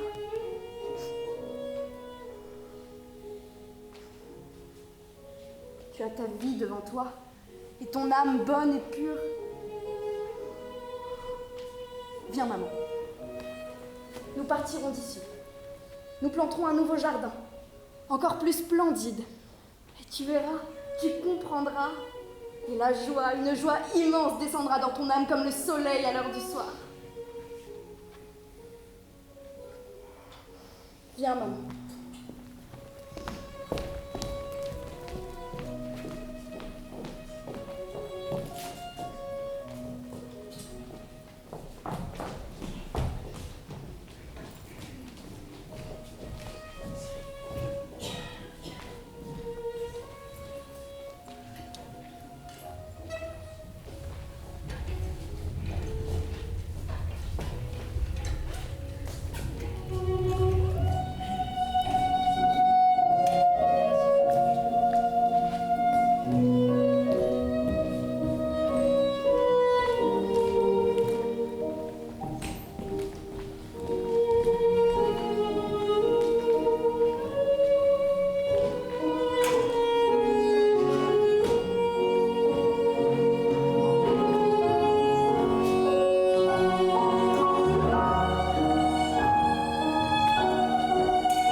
dire au revoir.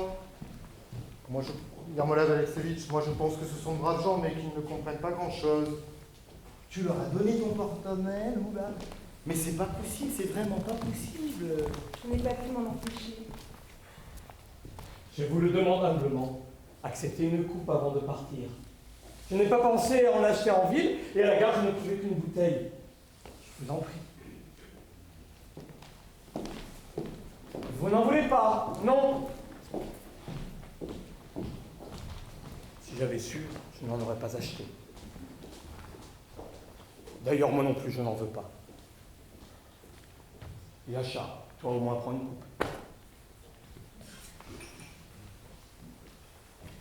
Je bois au départ, et bien du bonheur à ceux qui restent. C'est pas du vrai champagne, je le certifie. 8 roubles la bouteille. Il fait un froid du diable. Ils n'ont pas chauffé puisque nous partons.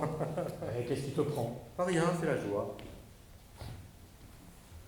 Nous sommes en mois d'octobre, et il y a du soleil. Il fait calme. On se croirait en été. C'est bon pour la construction.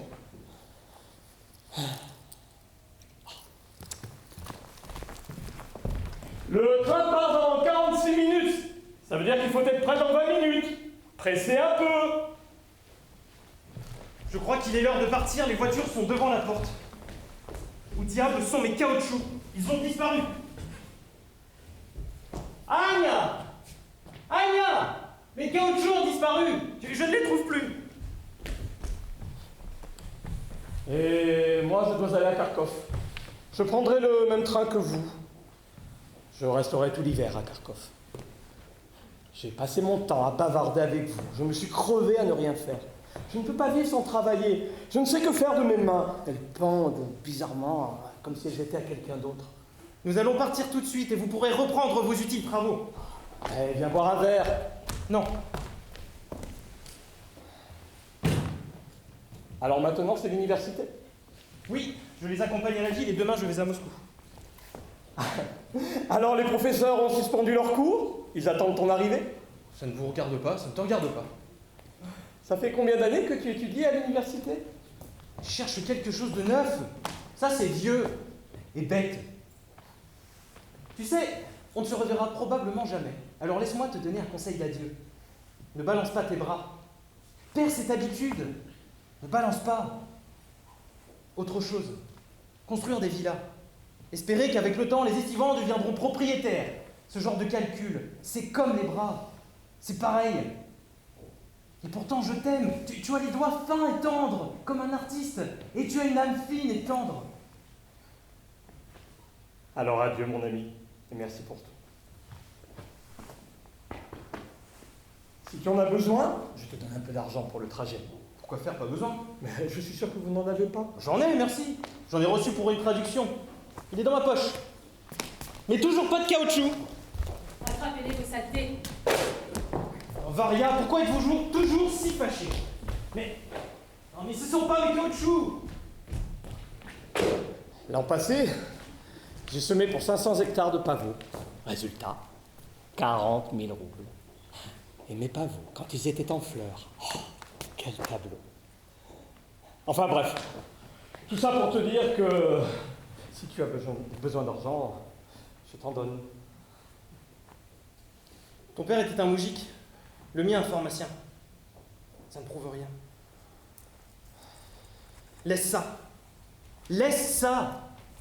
Tu me donnerais 200 000 roubles, je ne les prendrais pas. Je suis un homme fier, je suis un homme libre. Et tout ce que vous mettez si haut, tout ce qui est si précieux pour vous tous, riches et pauvres, n'a pas le plus petit pouvoir sur moi. C'est comme un brin de duvet qui flotte dans l'air. Je suis fort et fier, je peux me passer de vous, je peux vous ignorer. L'humanité s'avance vers la vérité la plus haute, vers le bonheur le plus haut qu'on puisse atteindre sur la terre, et je suis au premier rang. Et tu y arriveras. J'y arriverai. J'y arriverai, ou je montrerai le chemin d'autres. Alors adieu, mon ami. Il est temps de partir. L'un face à l'autre, nous dressons fièrement notre menton, mais la vie passe, tu sais, pendant ce temps. Parfois, quand je travaille longtemps, sans me reposer, mes pensées se font plus légères et il me semble que je sais, moi aussi, pourquoi j'existe. Il y a tant de gens en Russie, mon frère, qui ne savent pas pourquoi ils existent. Bon, tant pis. Ce n'est pas ce qui fait tourner le monde. J'ai appris que Léonide avait accepté un poste à 6 000 par an à la banque. Il n'y restera pas, trop paresseux. Maman demande de ne pas couper les arbres avant son départ. C'est vrai? Avez-vous donc si peu de tact? Tout de suite. Ah, qu'est-ce que c'est que ces gens? Avons-nous mes filles à l'hôpital? Je leur ai demandé ce matin, je pense que c'est fait. C'est mieux de porter des vitches. Voulez-vous bien voir si on a emmené Firs à Je l'hôpital? l'ai dit à Igor ce matin, pourquoi le demander 10 fois? Ce Firce, vivant trop longtemps, c'est mon opinion finale, n'est plus réparable. Il devrait rejoindre ses aïeux, et moi, je ne peux que l'envier. Ah, naturellement, je savais. Mille malheurs. A-t-on emmené Firs à l'hôpital? Oui. Alors pourquoi on n'a pas pris la lettre pour le docteur? Il faut vite le rattraper. Yasha, ta mère est ici. Elle veut te parler. On ne cherche qu'à me faire perdre patience.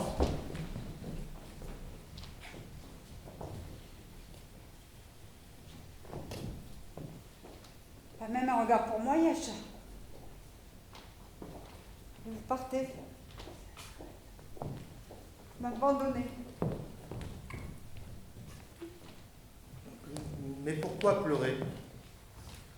Dans 6 jours, je serai de nouveau à Paris. Demain, nous prenons l'Express et en route. C'est la dernière fois qu'on nous verra. C'est même difficile à croire. Vive la France! Ici, c'est pas fait pour moi. Je peux pas y vivre, rien à faire. J'en ai marre. Alors, pourquoi pleurer?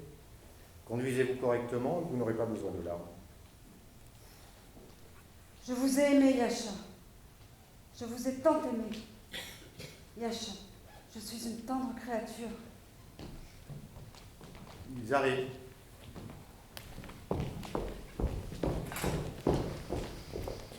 Il nous faut partir, nous n'avons plus beaucoup de temps.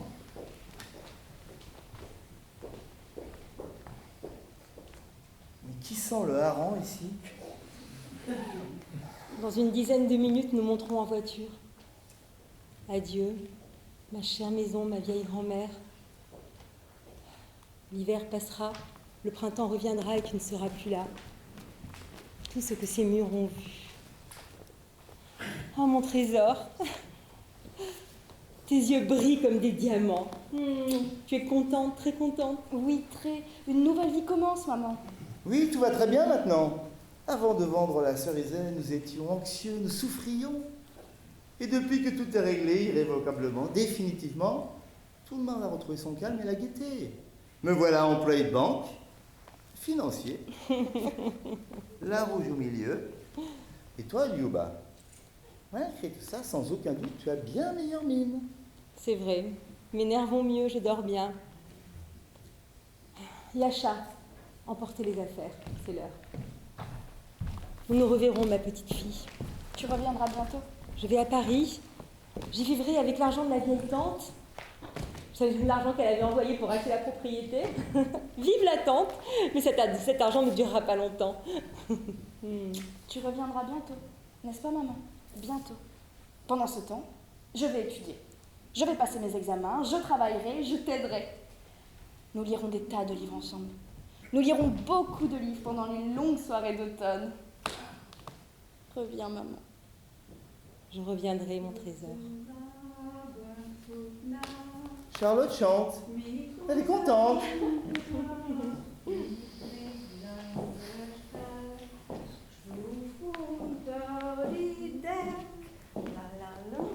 Oh, dors, petit bébé, dors. Dors, ne pleure pas. Oh, hier, voilà, Alexievitch. Vous me trouverez notre place? Je ne connais personne en ville, je ne sais pas où aller. On trouvera, Charlotte. Ne vous inquiétez pas. Ah oui, de toute façon, il faut partir. Tout le monde nous abandonne. Faria s'en va. Brusquement, on n'a plus besoin de nous. Ah, la merveille de la nature. Laissez-moi reprendre mon souffle. Je n'en peux plus. Très respectable compagnie, donnez-moi un verre d'eau. Besoin d'argent, je suppose, hein? Votre humble serviteur. Je préfère partir en Sassgate. Je ne suis pas venu vous voir depuis quelque temps. Ah, mais tu es là, oh mon cerveau immense, content de te voir. Tiens, voilà pour toi. 400 roubles. Je ne t'en dois plus que 740. On croit rêver. Où as-tu trouvé ça? Ah, attends, quelle chaleur! Un événement extraordinaire. Des Anglais sont venus chez moi et ils ont trouvé dans la terre une argile blanche. Et voilà pour vous, très belle dame. 400 roubles. À l'instant, dans le train, un jeune homme racontait qu'un philosophe conseille aux gens de sauter des toits. Sauter, qui disait tout le problème, c'est un de l'eau. Mais qu'est-ce que c'est que ces Anglais? Je leur ai loué ce bout de terrain avec de l'argile blanche pour 24 ans.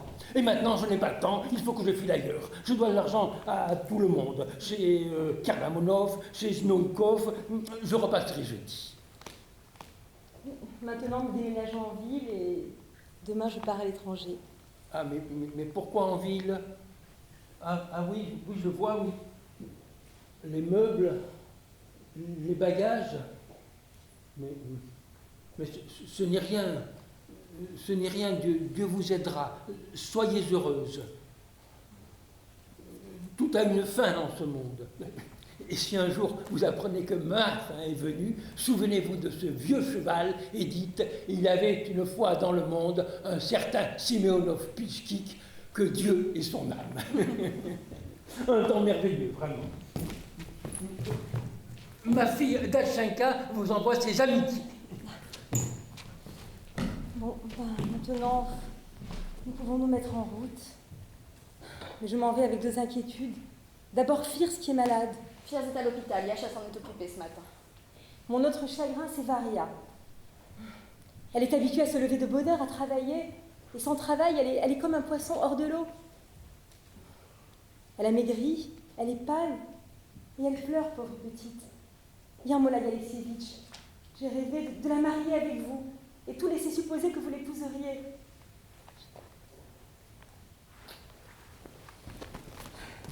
Elle vous aime. C'est quelqu'un selon votre cœur. Et je ne comprends pas pourquoi vous semblez vous éviter. Je ne comprends pas. Je l'avoue, moi non plus, je ne comprends pas. Tout est si étrange.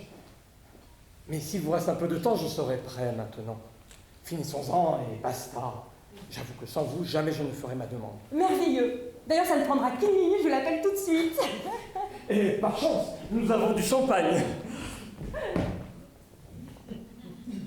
Vide. Quelqu'un l'a bu? Hey, c'est ce qui s'appelle siffler, hein? Excellent, je l'appelle tout de suite. Yasha, allez, allons-y. Varia, laisse-nous et viens ici tout de suite, viens. Oui.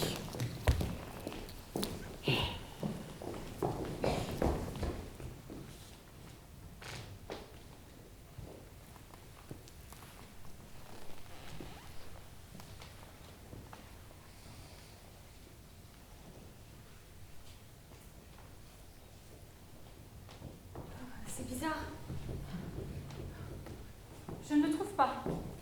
Que cherchez-vous? Je l'ai emballé moi-même, mais je ne sais plus où. Où irez-vous maintenant, Varvara Mikhailovna? Moi? Chez les Ragoulines. J'ai accepté de m'occuper de leur maison, comme une sorte de gouvernante. À Yashnevo, c'est bien à 70 km. Ici, dans la maison, la vie est finie. Mais ouais, je mis. Peut-être l'ai-je mis dans la malle?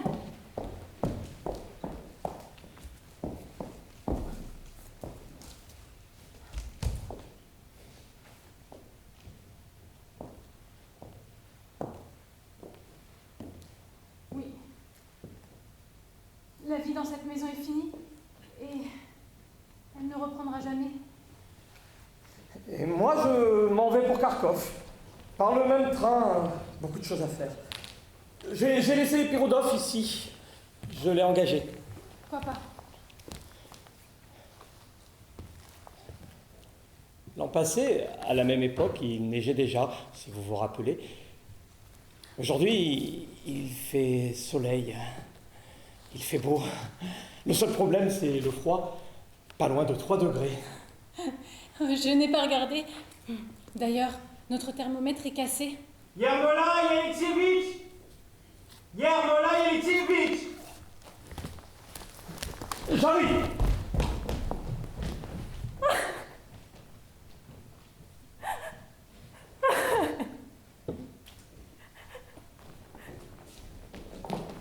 Alors?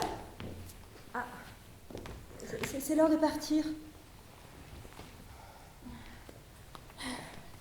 Oui, petite maman, c'est l'heure. Et moi, je peux arriver à l'heure chez les Ragoulines, pourvu qu'on ne rate pas le train. Anya, habille-toi. Ah. Et maintenant, on peut se mettre en route. En route.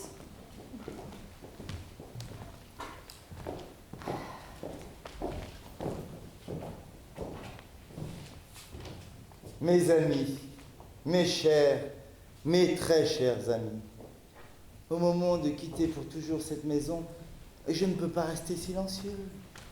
Comment ne pas exprimer, pour ne pas retenir, tout en disant adieu, ces sentiments qui emplissent tout mon être. Pas la peine, cher oncle. La roche au milieu, je me tais. Allons tout le monde. En route. C'est l'heure.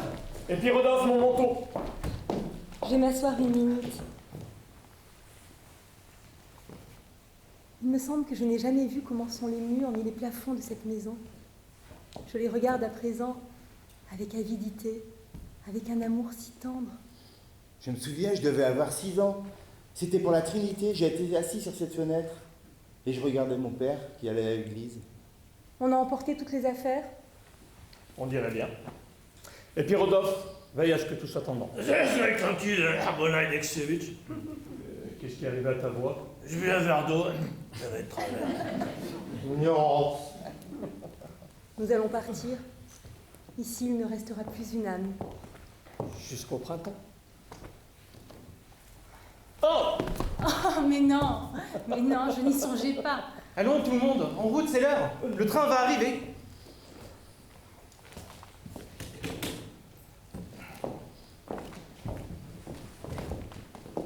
Eh tiens, au caoutchouc.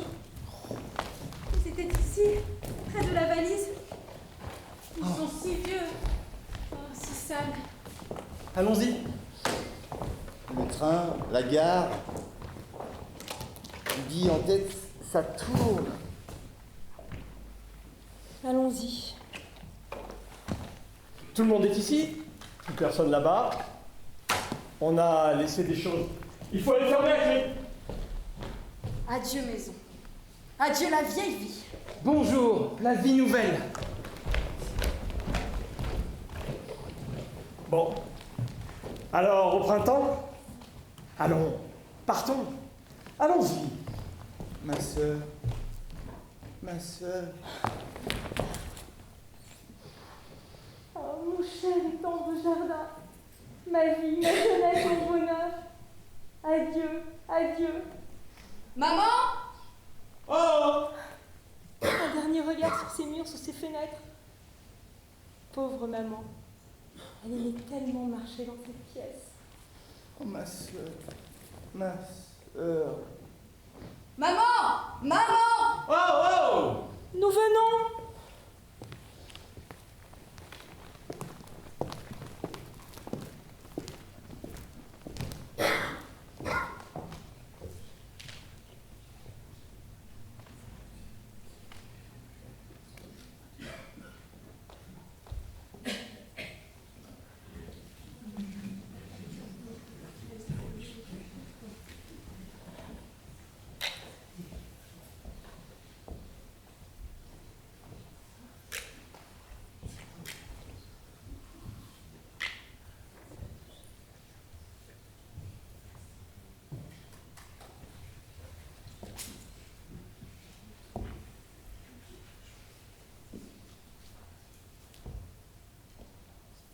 fermée à clé. Ils sont partis, m'ont oublié.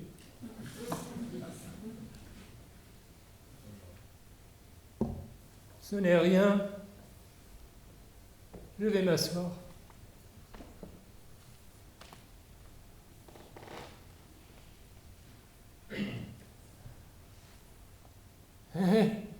Léonide Andrievitch n'a sans doute pas mis sa pelisse.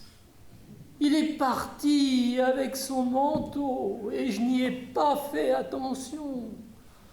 Ah, jeunesse!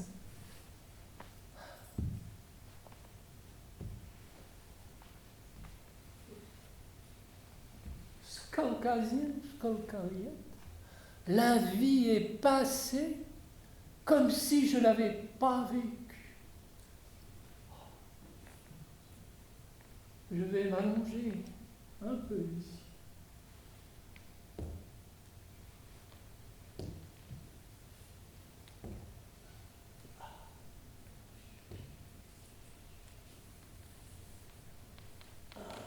Tu n'as plus de force, mon pauvre vieux. Il ne te reste rien. Rien. Rien de rien. Et toi, propre à rien.